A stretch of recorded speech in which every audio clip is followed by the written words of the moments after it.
नमस्कार, हमारा Bharat news channel में आपका स्वागत है। आज 30 नवंबर 2024 दिन शनिवार मार्गशीर्ष माह की कृष्ण पक्ष की अमावस्या तिथि है। बिहार के हर जिले से आपको खबर बताएंगे, लेकिन सबसे पहले जान लेते हैं मुख्य खबरों को। पटना में किसानों को सरकारी योजनाओं की जानकारी देने के लिए लगाए गए स्टॉल। पूरे बिहार से आ रहे हैं लोग। कपड़ा और चमड़ा उद्योग के हब के रूप में विकसित होगा बिहार। तमिलनाडु जाकर किया जा रहा है अध्ययन।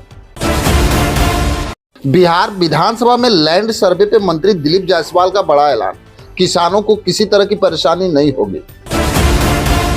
बिहार विधानसभा सचिवालय में निकली बम्पर भर्ती। 29 नवंबर से 13 दिसंबर तक आवेदक कर सकेंगे आवेदन। चैंपियंस ट्रॉफी को लेकर आईसीसी की मीटिंग रही बेनतीजा। पाकिस्तान अपने जिद पे अड़ा, नहीं खेलेगा मैच। बिहार विधानसभा में निकाली गई बम्पर भर्तियां। बिहार विधानसभा सचिवालय में विभिन्न पदों पर भर्तियां निकाली गई हैं। आवेदक 29 नवंबर से 13 दिसंबर तक आवेदन कर सकते हैं। कुल 183 रिक्तियों के लिए भर्ती की घोषणा की गई है। इस भर्ती में ड्राइवर, सुरक्षा गार्ड, ऑफिस अटेंडेंट और डाटा ऑपरेटर जैसे विभिन्न पदों के लिए आवेदन मांगे गए हैं।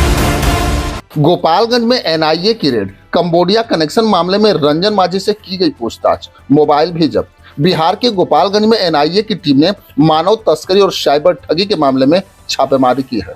रंजन माझी के मोबाइल को जब्त किया गया और 36 लाख रुपए नगद बरामद किए गए। टीम ने रंजन माझी से कई घंटे तक पूछताछ भी की। बिहार के 2 शहरों में हो रहा है बड़ा आयोजन। नौकरी नहीं, स्टार्टअप के लिए जुटेंगे युवा। बिहार के 2 शहरों में बड़ा आयोजन हो रहा है। आयोजन का उद्देश्य नौकरी नहीं, स्टार्टअप के लिए युवाओं का मार्गदर्शन किया जाएगा। युवा ये समझ पाएंगे कि बेरोजगारी की इस आलम में किसी और को नौकरी कैसे दे सकते हैं। बिहार के पटना में 15 अगस्त से हो जाएगी मेट्रो चालू। बिहार सरकार ने घोषणा की कि पटना मेट्रो अगले साल स्वतंत्रता दिवस से सेवाएं प्रारंभ कर देंगे। उप मुख्यमंत्री सम्राट चौधरी ने यह जानकारी विधानसभा में 32,506 करोड़ रुपए के दूसरे अनुपूरक बजट को पेश करते हुए दिया। बिहार के 9 जिलों में जारी हो गया ठंड का अलर्ट। बिहार में मौसम तेजी से करवट बदल रहा है और पिछले 2 दिनों में राजधानी पटना समेत कुछ जिलों में धूप कम निकल रही थी, जिसके वजह से सुबह में ठंड का ज्यादा एहसास हो रहा था। आईएमडी की रिपोर्ट के अनुसार और 2 दिनों में ठंड ज्यादा बढ़ने की संभावना है।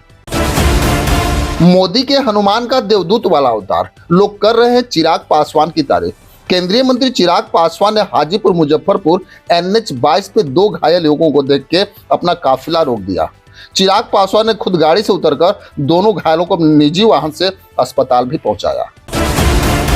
बिहार में दलबदल कानून को ठेंगा। बिहार विधानसभा के शीतकालीन सत्र में नेता प्रतिपक्ष तेजस्वी यादव ने दलबदल कानून के तहत राजद छोड़कर एनडीए के समर्थन में गए विधायकों पर कार्रवाई करने की मांग उठाई, लेकिन स्पीकर ने उन पर कोई ध्यान नहीं दिया।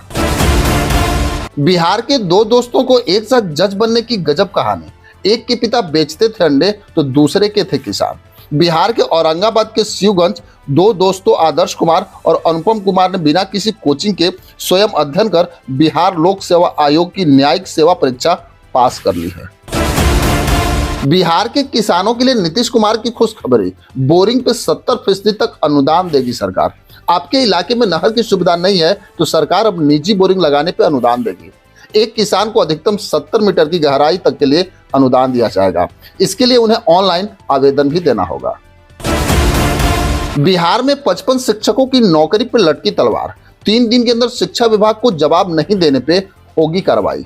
मधेपुरा के 55 शिक्षकों को न्यूनतम अर्हता नहीं होने पे स्पष्टीकरण पूछा गया है। डीपीओ मिथिलेश कुमार ने 28 नवंबर को एक पत्र जारी करते हुए 55 शिक्षकों से स्पष्टीकरण पूछा है। ये सारे शिक्षक बिहार के बाहर से आते हैं। बिहार बोर्ड ने कक्षा 10वीं और 12वीं के लिए डमी प्रवेश पत्र जारी कर दिया है।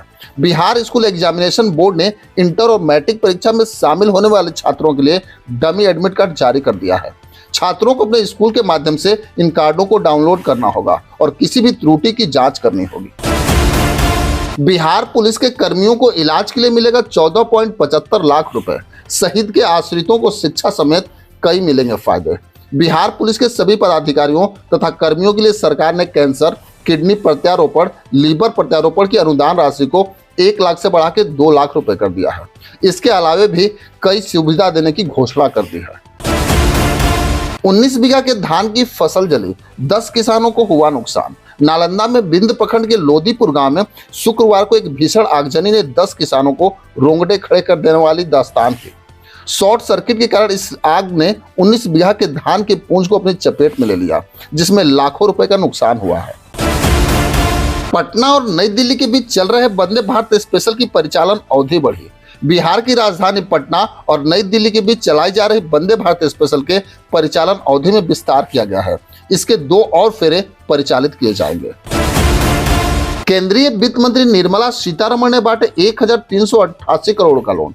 वित्त मंत्री का दावा, तीसरे स्थान पर होगी भारतीय अर्थव्यवस्था। बिहार में दरभंगा के राज मैदान में वित्त एवं कारपोरेट कार्य मंत्री निर्मला सीतारमण की अध्यक्षता में सेंट्रल बैंक ऑफ इंडिया की ओर से क्रेडिट आउटरीच कार्यक्रम हुआ। कार्यक्रम का शुभारंभ वित्त मंत्री निर्मला सीतारमण ने किया और उन्होंने बेरोजगारों को 1388 करोड़ रुपए का लोन भी बांटा। 13.24 करोड़ रुपए से होगा बक्सर के रामरेखा घाट का विकास। बक्सर के रामरेखा घाट का विकास और सौंदर्यीकरण 13.24 करोड़ रुपए से होगा। पर्यटन विभाग द्वारा प्रशासनिक स्वीकृति मिल गई है। सुप्रीम कोर्ट के फैसले के बाद ज्वाइन करने आए 8 अभियंताओं के कागज निकले फर्जी। प्राथमिकी हुई दर्ज।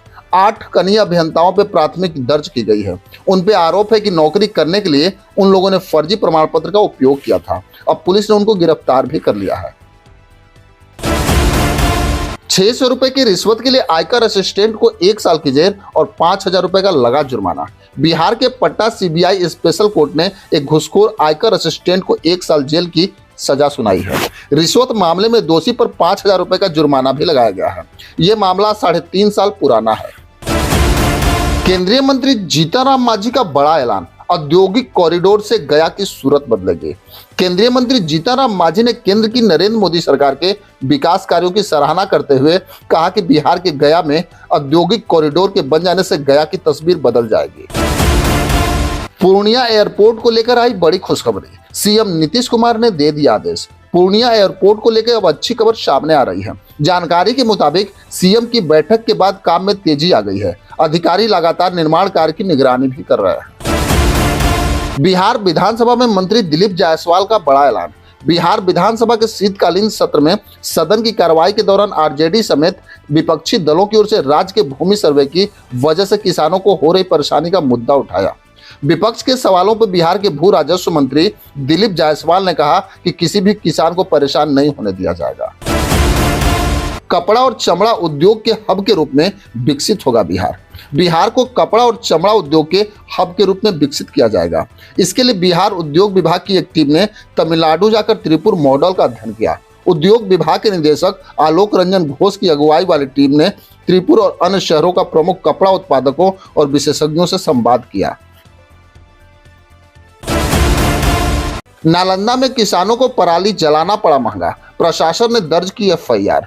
बिहार में पराली जलाने को लेकर अब एक्शन शुरू हो गया है। इसके तहत नालंदा जिले के हरनौत प्रखंड में पराली जलाने के मामले में एक किसान पर प्राथमिकी भी दर्ज की गई है। चैंपियंस ट्रॉफी को लेकर आईसीसी की मीटिंग रही बेनतीजा। चैंपियंस ट्रॉफी 2025 को लेकर आईसीसी बोर्ड की मीटिंग कोई नतीजा नहीं निकल पाया है। अब मीटिंग फिर से होगी। आगामी बैठक में तय किया जाएगा कि चैंपियंस ट्रॉफी को हाइब्रिड मॉडल के तहत कराया जाएगा या नहीं।